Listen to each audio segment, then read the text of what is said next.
Ladies and gentlemen, good morning. Today, we are going to witness the blessing of the newly procured PMP equipment with Police General Jose Milencio C. Nartatis Jr., Chief, Philippine National Police. And to lead the invocation, we would like to request the Director of the PMP Chaplain Service, Police Brigadier General Jaime Serino III.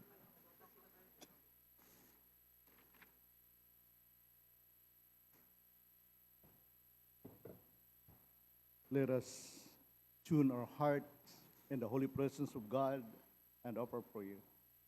In the name of the Father, Son, and the Holy Spirit. Our help is in the name of the Lord, who made heaven and earth. Let us pray. Almighty God, we come before you today with hearts full of joy, reverence, and gratitude for the gifts and resources you have bestowed to our organization. We thank you for these newly procured vehicles and equipments that will serve our organization in its mission to protect and serve our communities. Lord God, we ask you to bless these vehicles and equipments that may be instrument of peace, safety, and justice. May they carry your presence as they traverse our roads, bringing comfort to those in need and assurance to those who seek protections. May these tools and equipments of service foster a spirit of collaboration and trust between the Philippine National Police and our community we serve. Help us all to work together in building a society rooted in justice, peace, and mutual respect. And I, in the authority of the Church, to give my blessing to these holy waters, who reminds baptism and protection from any danger, in the name of the Father, and of the Son, and of the Holy Spirit. Amen. Amen.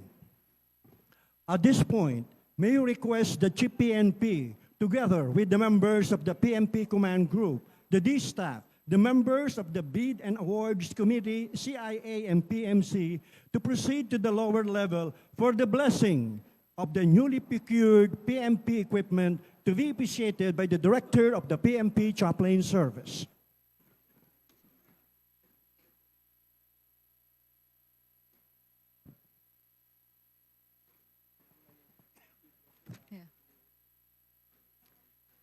Ladies and gentlemen, the equipments being blessed are the following: all-purpose waistcoat vest, 3,711 units, a versatile vest worn by PNP personnel designed to carry essential equipment while providing comfort and mobility in various operations. CDM equipment, 800 units, specialized gear used by the Philippine National Police to support crowd dispersal and maintain public order during civil disturbance operations. Automated night vision device, 403 units, cutting-edge technology that gives PNP personnel a clear tactical advantage in low light and nighttime operations. Non-lethal equipment, 600 units. Modern solutions that enable the PNP to enforce the law with precision while prioritizing the safety of civilians and personnel. Personal carrier 4x4, 117 units. A dependable all-terrain vehicle built to transport officers swiftly and safely wherever duty calls. 71 units of light motorcycle, a nimble and efficient ride that ensures rapid response and heightened visibility in both urban streets and rural routes.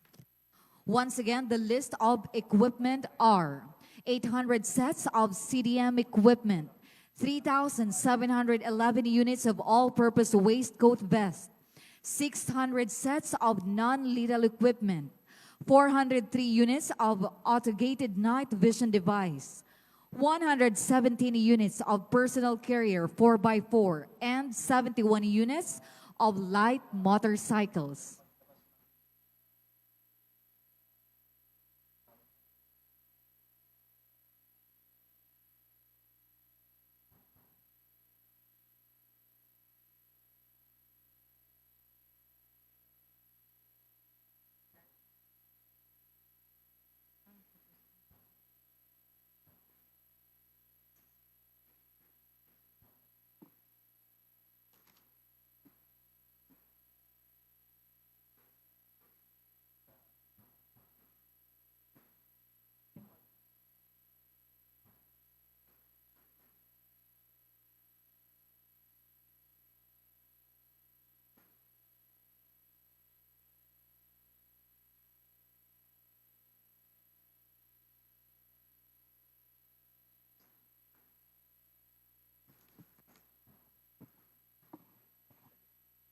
Once again, ladies and gentlemen, the list of equipment are the following. 800 sets of CDM equipment, 3,711 units of all-purpose waistcoat vest, 600 sets of non-lethal equipment, 403 units of autogated night vision device, 117 units of personal carrier 4x4, and 71 units of light motorcycles.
Na mga sobra-sobra binili natin para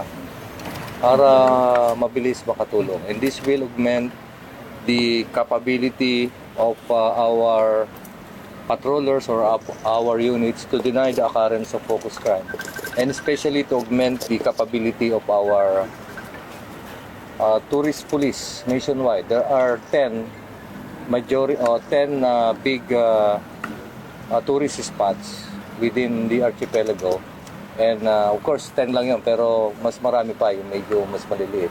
This will improve their capability in terms of visibility, response. Okay, and this will be a continuing one. In the next 6 months, we'll be receiving or we'll be getting our additional mobility coming from the DILG. Pondo po ni Secretary Junvic Rimulya. It's about 700 motorcycles, and meron ding body-worn camera with pwedeng radio siya, no? Para magagamit yan sa emergency responses and visibility efforts, lalong-lalo na we must be ready dahil babahain tayo or dadami ang tawag sa 911.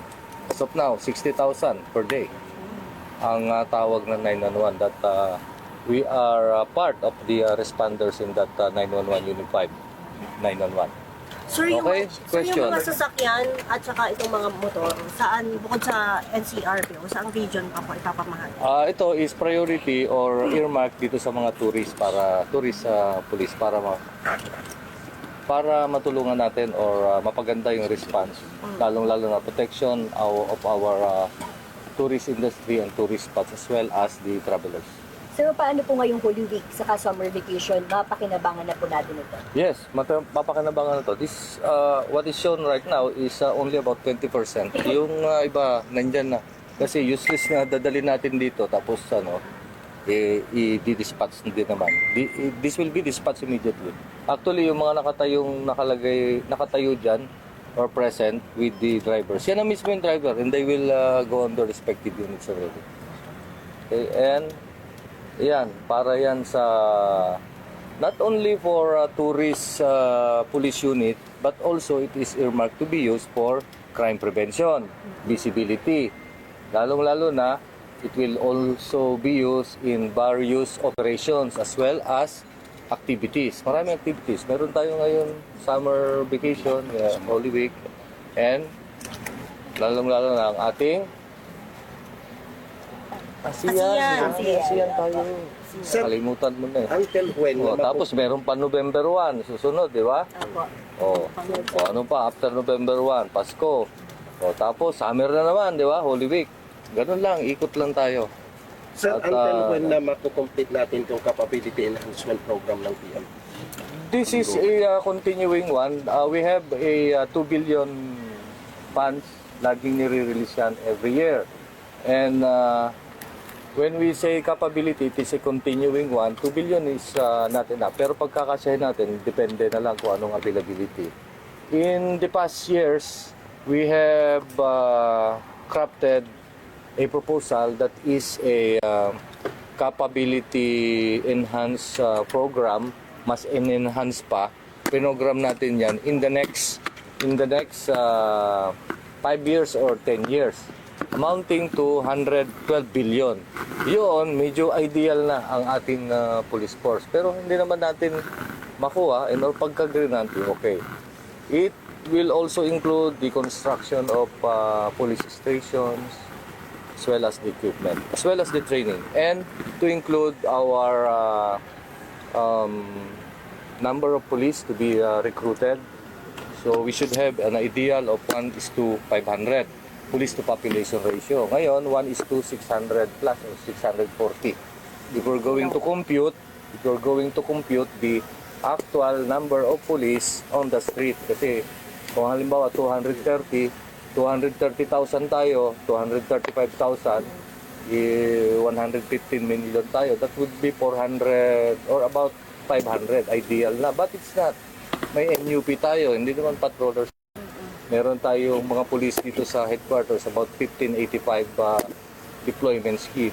Meron din tayong mobile forces, may sarili yun na ibang activities. At meron din tayong mga maritime and other specialized units. And what I'm talking is about the actual patrollers on the ground. Sir, you see it na masusustain natin yung mas mababang crime rate at mas tataas yung solution efficiency natin dahil sa mga gamit. What's so important is, sinabi nga natin, serbisyong mabilis, tapat at nararamdaman. It is not enough that you are seen in the street. No?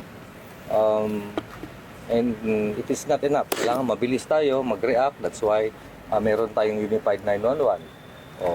Pagka mabilis ka mag-react at nandiyan ka na talaga, ano pang magaganda? Kailangan nararamdaman. Okay? Useless na nandiyan ka sa isang kanto, hindi ka naman kailangan yan. Mayroon ka pang ibang lugar na pupuntahan, or the importance of your presence in other location which is more strategic at needed. Doon mo masasabing mararamdaman. And then therefore, pag bumaba ang iyong focus crime, tumaas ang inyong crime solution efficiency, and what would be the effect? It's the 70-80% trust rating. Ibig sabihin, nararamdaman tayo. Sir, No? itong oil crisis na mayroon tayo, paano natin siya nakikita makaka-apekto sa capability development natin? Okay. Subok na tayo sa maraming crisis, ano? Tayo, Pilipino, nagtitiis tayo.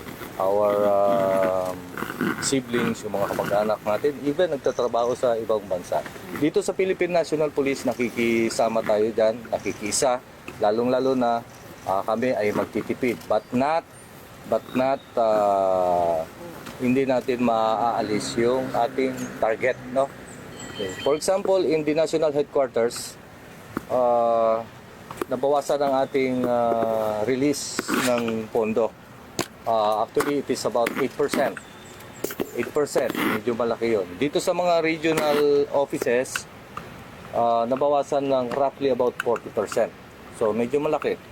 No, but we will be utilizing to sustain our guidance, to sustain the efforts of the Philippine National Police. Remember, there are about 20% reduction of focus crimes starting August 2025 up to present. Pag kukumpitin mo yan, about 20% ang reduction. Kailangan natin i-sustain yan. Kung mas maganda nga, kung ma-down pa natin ng 50%, di okay. So, kailangan natin i-sustain such that I'm realigning the funds here at the central office. So, magbabawas kami ng 5. So, nabawasan na ako ng 13 at para maging 100% or 95% ang ini-implement sa PROs. At kayang-kayang gawin dito yon, okay? Babawasan natin ang reserve fund and as well as the funds nitong mga kamkrame as well as the national support units kung pwedeng bawasan. At kayang-kaya naman, no? Kayang-kaya. Dahil nakita na natin, for example, we have Asianapol. We have Asianapol. Instead of inviting 10 per country, that is 10, no? 100, 11 yun, 110. About 300 kasi ang mga pupunta dito, 300 to 500. Imbitahan lang natin yung mga important personality. Hindi na mandatory ang head of the delegate, ibig sabihin yung mga chief of police ng mga ibang nation, no? At dito, no more tour for the wives or spouses. At meron pa mga ibang activities. So, instead of magastos mo ang 100,000, pwede mong gastusin ang 50,000 lang. So, and so forth, a lot of activities magagawa natin. No? I have talked with our resource managers, led by the controller, as well as the logistics, as well as the personnel, at kayang-kayang gawin. Diba? For example, si DPCR, kaya bang gawin? Babawasan ka lang naman ng, PKG, babawasan ka ng 5%. Are you okay? Yes. Si Maritime. Yes, sir. Hindi yung si Maritime. Maritime and SAP, hindi. Okay. Si General Baldeo, maraming pinoprogram na pansyan, 3 billion or ano. So, hold muna natin yun. So, makakatipid tayo, no? Kaya yung Police Regional Office natin, wala dapat magre-reklamo. In as much as ang ating subsistence allowance, 150 to 350 a day. Ang ating MOE per capita, 1:2,000. From 1,360, ang nabutan ko nun, ang liit. Naging 500, naging 1,000. Naging 1,360, 1,690, ngayon 2,000. Next year, 1:2,500, the least. Kung pwede pa natin mahihagal ng mas mataas, okay. Because the PS requirement of a unit should be at par with the operating expense. Okay? Okay. Paano tanong mo? Sorry, natanong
next occasion.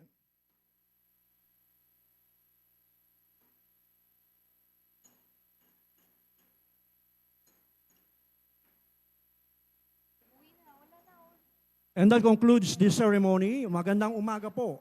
At sa bagong PNP para sa bagong Pilipinas, serbisyong mabilis, tapat at nararamdaman.